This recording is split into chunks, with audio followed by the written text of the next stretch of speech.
excuse me, but what happened to the little lady y'all promised me? Here's $5. Go find your own. Everybody loves to say the Fresh Prince of Bel-Air was this wholesome, perfect little TV family. That's the public story. But the way the cast tells it now, it sounds way messier. According to what's been said in interviews and old contracts and reunion specials, this was not one big happy family. This was money problems, alleged blackballing, resentment, mental burnout, and people quietly begging for their names to be cleared just so they could still work. Here's the part that a lot of fans still don't know or don't want to believe. Will Smith did not walk into that show as Hollywood royalty. He walked in broke. He had IRS agents coming for him after blowing through rap money and not paying taxes. And reports say he owed somewhere around $2.8 to $3 million. The government was already taking cars, furniture, bank accounts, everything. So when The Fresh Prince came along, this wasn't just, oh, cool, a sitcom. This was do this or lose everything. People close to him have said that for the first seasons, most of his check went straight to pay off debt. At the exact same time, Janet Hubert, the original Aunt Viv, says she was pushed out, smeared, and left basically radioactive in Hollywood because she wouldn't accept a pay cut and a contract she called insulting while she was pregnant. She says she was labeled difficult. Will publicly called her a problem, and she says that ruined her career and her mental health. And then there's Alfonso Ribeiro. America calls him Carlton like that's his government name. He's talked about being typecast so hard that people refuse to see him as anything else. He had to rebuild himself as a host and a brand on his own terms, and he has zero interest in letting Hollywood act like someone else saved him. When a fan suggested Tyler Perry should revive his career, Alfonso literally said, "I don't need or ever want that man to do anything for me." That's not just shade, that's years of frustration talking. Now, I'm not saying every rumor is 100% true. I wasn't on that set. You weren't on that set. But these are the things the cast themselves have said over the years. And once you start lining them up,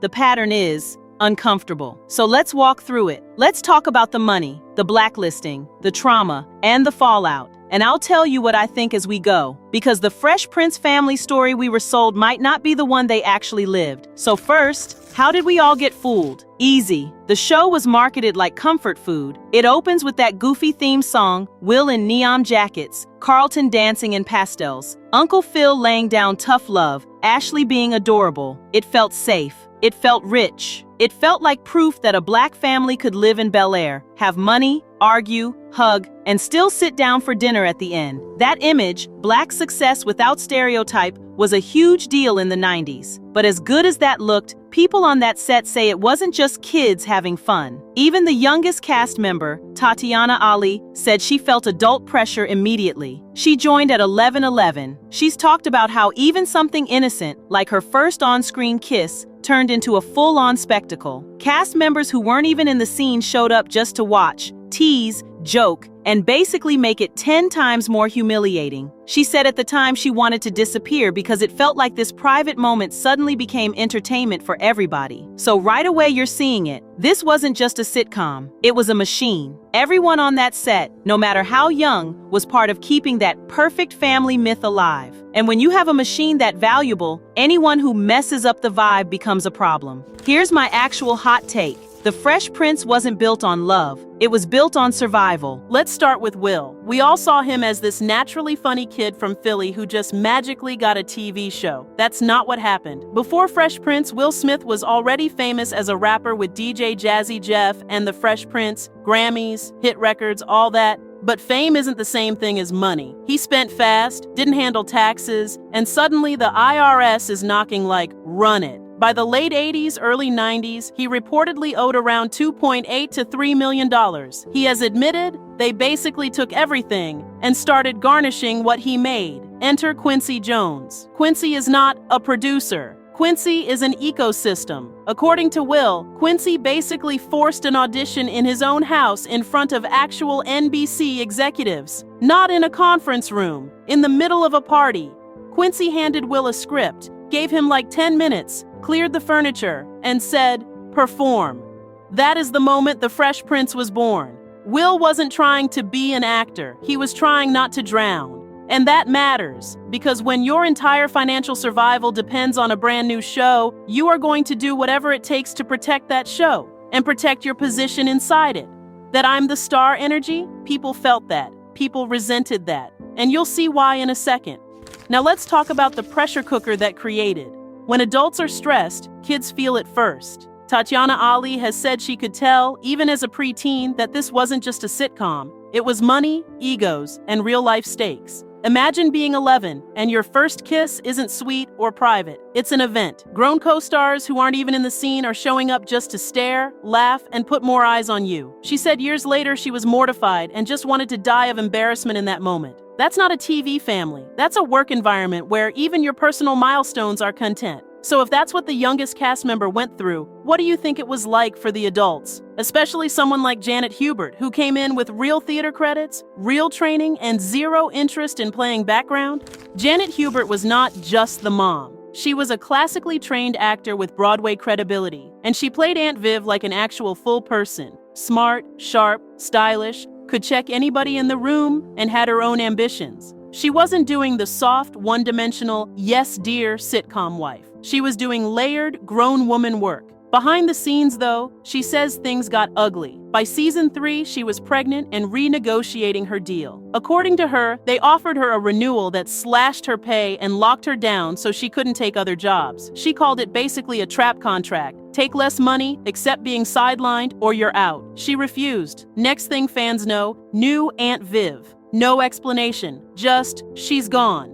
Then the press narrative hits. Janet was difficult. Will Smith himself back then said she was toxic on set, made it hard for everyone, wanted the show to revolve around her. She says that was a lie that stuck to her for almost 30 years. She says it blackballed her from TV, ruined her career, ruined her money, and wrecked her mental health. She's talked about going so low she didn't even want to keep living. And here's where it gets even darker. Calling a dark-skinned black woman difficult in 90s Hollywood was basically career death. She says she begged years later, literally begged, for her name to be cleared. She said, "Tell people I'm not the monster you said I was. I have a family that is heartbreaking." Fast forward to the reunion special. After almost 3 decades, Will and Janet finally sit down. He apologizes. He admits he helped feed a narrative that hurt her. He even backs her new work, including an animated series she created called JG and the BC Kids. And she said his support changed my life. That's not sitcom drama. That's real-life damage and repair. Now look at Alfonso Ribeiro. Carlton Banks was a cultural icon. The sweater vests, the Tom Jones dance, the nerdy cousin who somehow made corny cool. America loved him. Cool. But here's the price. Alfonso says that role basically welded to his face.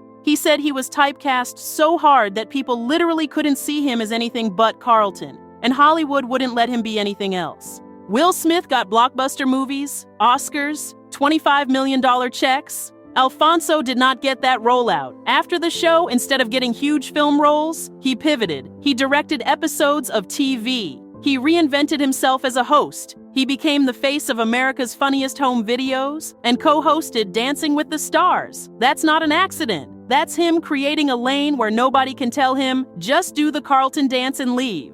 And here's the spicy part. The internet loves to act like Tyler Perry is the lifeline for any black actor who needs work. Somebody tried to stick that storyline on Alfonso, like Tyler should fix your career, and Alfonso shut that all the way down. I don't need or ever want that man to do anything for me. Translation: stop assuming I'm some charity case and stop acting like my value depends on certain Hollywood power brokers. That is low-key rage. That's decades of people treating you like your entire life is one meme. Now, let's come back to Will, because he's the center of all of this. You remember that scene where Will's dad shows up, then leaves, and Will breaks down in Uncle Phil's arms saying, "How come he don't want me, man?" Everybody cried. Teachers played that clip in classrooms. People called it the single most emotional sitcom moment of the 90s. What most people didn't realize is that wasn't just acting. Will has said that scene came out of his real pain. growing up around violence, watching his father hit his mother, and carrying anger and guilt for years. He said he was 9 the night he watched his father punch his mom so hard she fell, and that moment shaped the rest of his life. So think about that mask. On screen, he's the lovable Philly kid who makes everything a joke. Off screen, he's trying to pay off the IRS, protect his brand, outrun childhood trauma, and become the most bankable movie star in the world. And he did it. By 2025, people estimate Will Smith's net worth around $350 million.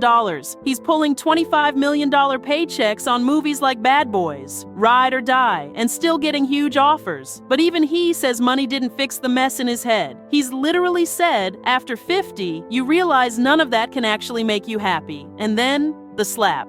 In 2022, on live television at the Oscars, Will Smith walked on stage and hit Chris Rock in the face. The whole world froze. Within days, he resigned from the Academy, and the Academy banned him from the Oscars for 10 years. Donations to his family foundation reportedly dried up. His perfect husband / perfect leader / perfect unbothered superstar branding shattered overnight. Now he's trying to retell the story in his own voice. He announced a comeback album, based on a true story, his first solo album in more than 20 years, and he's saying he's finally ready to be honest about what he's really been dealing with.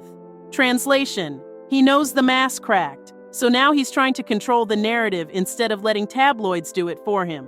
One more thing, the heart of the show is gone. James Avery, who played Uncle Phil, died in 2013 at 68 after complications from open-heart surgery. The cast still talks about him like he was the glue, the on-set father figure, the standard, the grown-up in the room.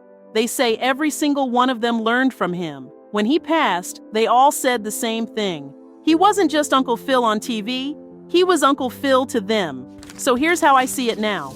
Will Smith will always be the Fresh Prince, the rapper turned actor who became a blockbuster machine, got an Oscar, and built a reported $350 million empire. But he'll also be remembered as proof that smile through it is not the same thing as being okay. He's literally out here dropping an album about survival, shame, and trying to hold on to his identity after the slap that humiliated him worldwide. Janet Hubert will forever be the original Aunt Viv, confident, brilliant, no nonsense, the version of black womanhood that did not apologize. And she'll also be the cautionary tale for how Hollywood treats you if you don't play along. The fact that it took nearly 30 years and a televised reunion for her to get an apology and real public respect says everything. She's now developing her own work, including animation, and she said, "Will finally having her back changed my life." Alfonso Ribeiro will always be Carlton in people's heads, but that's not an insult anymore. He flipped that, he built a second act as a host, he gets network checks, he's in living rooms every week on shows like America's Funniest Home Videos and Dancing with the Stars, and he's not out here begging anyone to save him. He said what he said, and James Avery, he's Uncle Phil forever. That's not nostalgia. That's respect. The cast literally still calls him the father figure who taught them how to carry themselves. He went out as that guy. So yeah, the Fresh Prince of Bel-Air sold us a fantasy about a rich, healed, funny Bel-Air family. But if you listen to the people who lived it, that set was pressure, money drama, hurt feelings, accusations, careers getting frozen, and a mask that finally cracked in front of the entire planet. The show made legends. The show also left scars. That's the part the reruns don't show you.